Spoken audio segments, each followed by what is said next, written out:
வணக்கம் ஃப்ரெண்ட்ஸ், இன்றைக்கு நான் பிட்சா செய்ய போகிறேன். உங்களுக்கும் நான் எப்படி செய்கிறேன்னு காட்டுகிறேன். இது என்னுடைய அளவு. பிட்சா செய்கிறதுக்கு நான் 1.5 கிலோ மா எடுத்துக்கிறேன். 1 கிலோ 250 கிராம் மா எடுத்திருக்கிறேன். அதுக்கு 38 கிராம் ஒலிவன் ஆயில் எடுத்திருக்கிறேன். 9 கிராம் கெஃபே எடுத்திருக்கிறேன். தண்ணி அதுக்கு 150 மில்லி தண்ணி வேணும். அப்போ நான் முதல் கொஞ்சம் தண்ணி எடுத்து இந்த கெஃபையை கரைப்பேன். கெஃபையை கொஞ்சம் நேரம் நினைச்சு ஒரு 10 நிமிஷம் விடுவோம். பிறகு இதுக்கு ஒரு அடியாக 750 மில்லி தண்ணி எடுப்பேன். உப்பு மறந்து போகிறேன். உப்பு எடுத்தோன்னு பாருங்க. உப்பை விளாண்டு சொல்லுவேன். முக்கியமானதை சொல்ல மறந்துட்டேன். பார்த்துக்கொள்ள உப்பு இல்லாத சாப்பிடலுமோ. உப்பு 25 கிராம். இவ்வளோ தான் பிட்சாக்கு தேவையானது. ஒரு 5 நிமிஷம் இந்த கெஃபே ஊறட்டும். அதுக்கு பிறகு மிச்சம் பார்ப்போம்.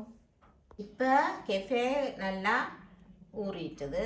அப்போ நாங்கள் இனி இதுக்கு ஒரு அடியாக 750 மில்லி தண்ணியும் எடுத்துட்டோம். இனி நாங்கள் எப்படி செய்கிறேன்னு பார்ப்போம்.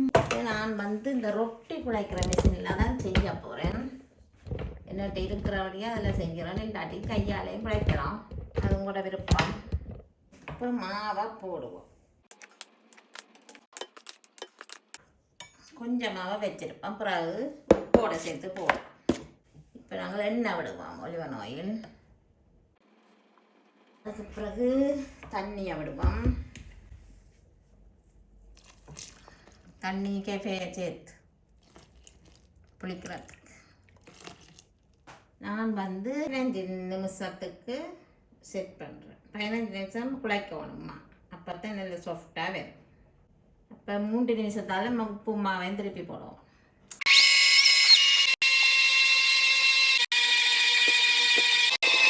இப்போ மிச்ச மாவை போட்டு உப்பையும் போடுவோம். போட்டுட்டு 15 நிமிஷம் முடியாதான் நாங்கள் பார்ப்போம். பராக்கும் கொஞ்சம் வலிச்சுக்கணும்.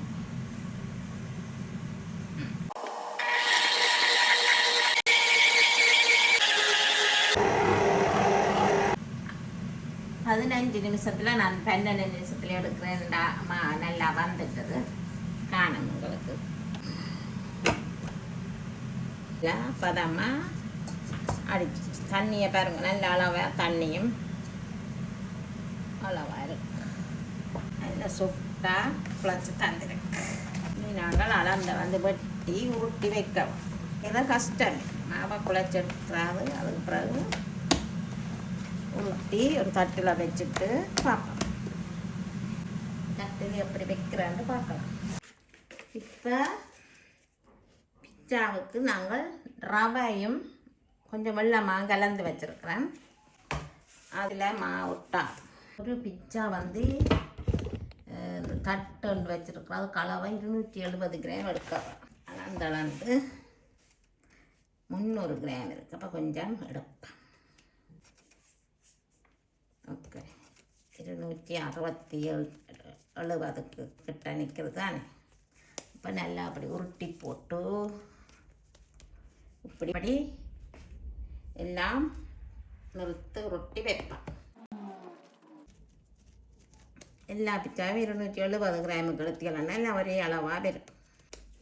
பார்த்தியல நல்லா உருண்டியாக எடுத்து இப்படி இடவளையை விட்டு வைப்பேன்.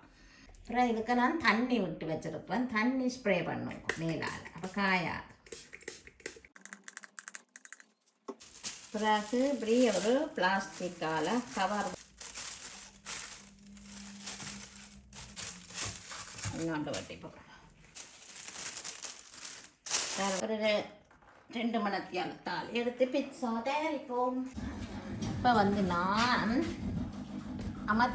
வட்டி அமர்த்திட்டு நினைச்சு அமர்த்தி விட்டுட்டு அதாவது உங்களுக்கு தட்டைக்க காட்டையில் மாமூலு சார்த்து இது இந்த மா ரவையும் கொஞ்சம் வெள்ளமாக போட்டு கலக்க வேணும். கலந்து போட்டு கொஞ்சத்தை போடுங்கோ. இப்படி திருப்ப திருப்ப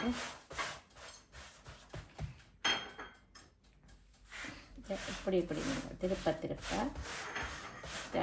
ரவுண்டாக வரும்.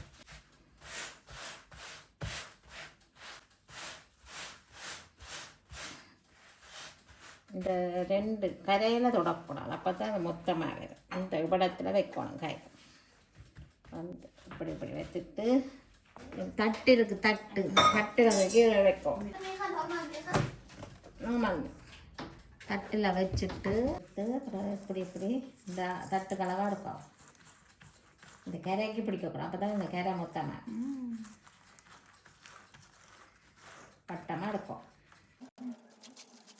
ரவுண்டா வந்தா பிறகு இப்போ நாங்கள் சோஸை இப்படி விட்டுட்டு சோஸைக்கு பூசுவோம். அப்படி பூசுவோம்.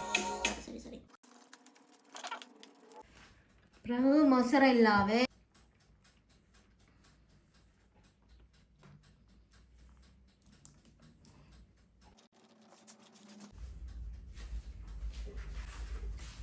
வந்து சிங்கன் பிட்ஸா போட போகிறோம். அப்போ சிங்கனை அப்படியே போட்டோம். வைக்க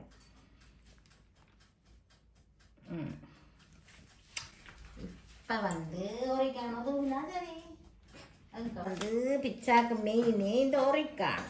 அதான் நீங்கள் இப்படி தூங்க.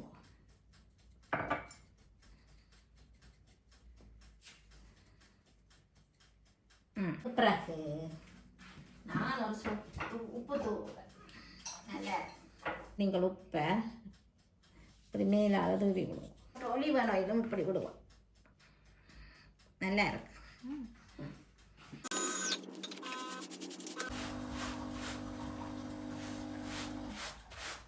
இந்த சுத்த வரும். அடுத்த கம்பியில் இப்போ வேறு இந்த கம்பியில் ஒதுக்கி வச்சுட்டு வேறுக்கும் சேர்ப்பாரு. பாத்தி சோசை ஊற்றிட்டு தோசைக்கு பூசுவியா அப்படி பூசுறாவ. மொசரெல்லாம் போடுவோம்.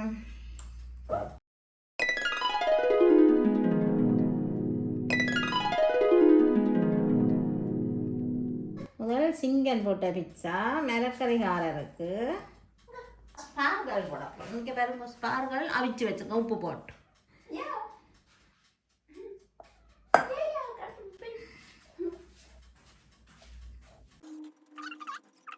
ஸ்பார்கல் சீசனுக்கு ஸ்பார்கல் பிட்சா.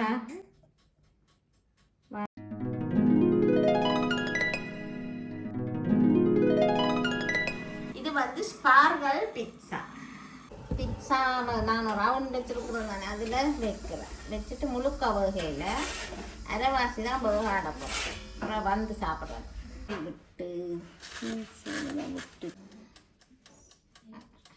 5 நிமிஷத்தால் சாப்பிடும். இனி பிறகு நாங்கள் எடுத்து வைக்க இருந்தானே பிறகு நீங்கள் இன்னொரு 5 நிமிஷம் வச்சுட்டு சாப்பிட சரி. இதுதான் இப்படியே வச்சு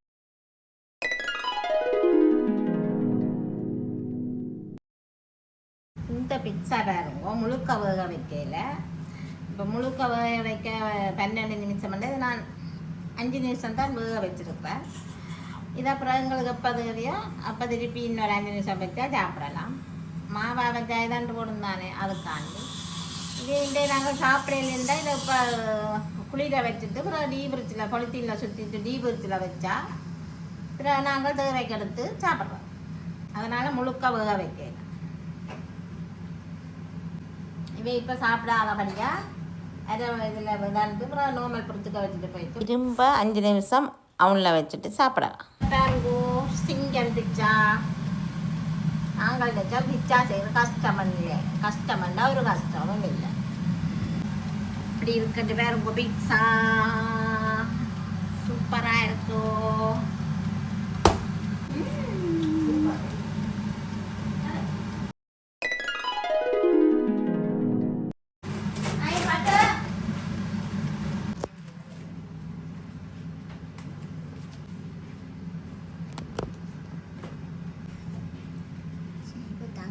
வெட்டுறோம்.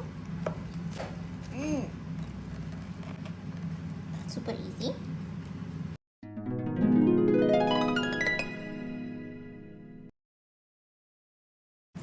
Made home.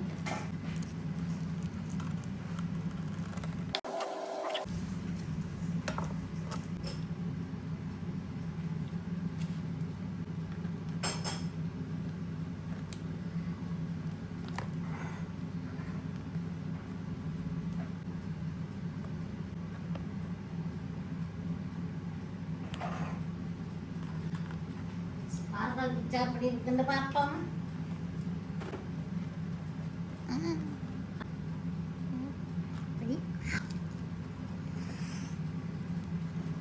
வாவ், என்னது உண்மையா? இப்போ ஒரு பிட்சாவை சாப்பிட்டு பார்ப்போம் எப்படி இருக்கட்டும். மகள் சொல்லி இருக்கிறா நல்லா இருக்கட்டும்.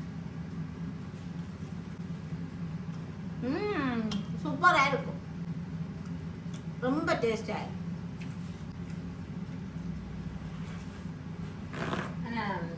அவங்கள்ட்ட வாரதுக்கு கூட நாங்கள் உடனே செய்யறோம். கொஞ்சம் டேஸ்ட்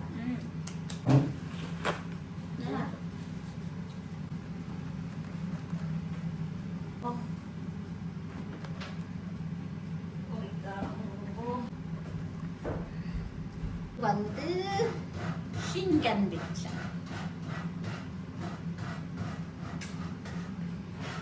இது வந்து ஸ்பார்கல் போட்டு ஸ்பார்கல் பிட்சா.